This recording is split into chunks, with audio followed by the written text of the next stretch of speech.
মঙ্গলবার দুপুরে নয়াদিল্লিতে বাংলাদেশ হাই কমিশনের সামনে বিক্ষোভকারীরা ব্যারিকেড ভেঙে এগিয়ে যাওয়ার চেষ্টা করে। পরিস্থিতি নিয়ন্ত্রণে হস্তক্ষেপ করে নিরাপত্তা বাহিনী। এর আগে ব্যানার ও প্ল্যাকার্ড হাতে স্লোগান দেন বিক্ষোভকারীরা। নিরাপত্তা বাহিনীর তৎপরতায় পরিস্থিতি নিয়ন্ত্রণে এলেও হাই কমিশন এলাকা ঘিরে রয়েছে উত্তেজনা।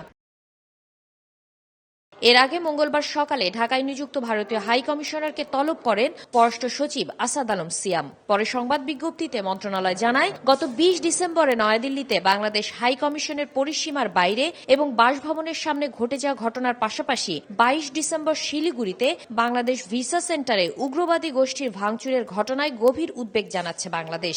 একই সঙ্গে ভারতে বাংলাদেশের বিভিন্ন কূটনৈতিক মিশনের বাইরে সহিংস বিক্ষোভের বিষয়েও উদ্বেগ প্রকাশ করে ঢাকা।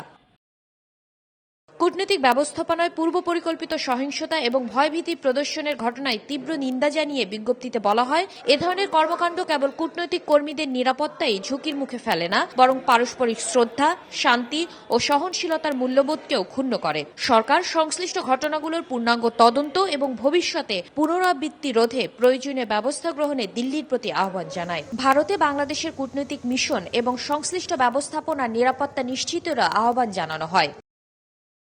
১০ দিনের মধ্যে দ্বিতীয়বার ভারতীয় হাই কমিশনার প্রণয় ভার্মাকে তলব করল পররাষ্ট্র মন্ত্রণালয়। এ নিয়ে নানা ইস্যুতে ৬ বার ভারতীয় হাই কমিশনারকে তলব করা হলো। শাতিলা শারমিন, সময় সংবাদ, ঢাকা।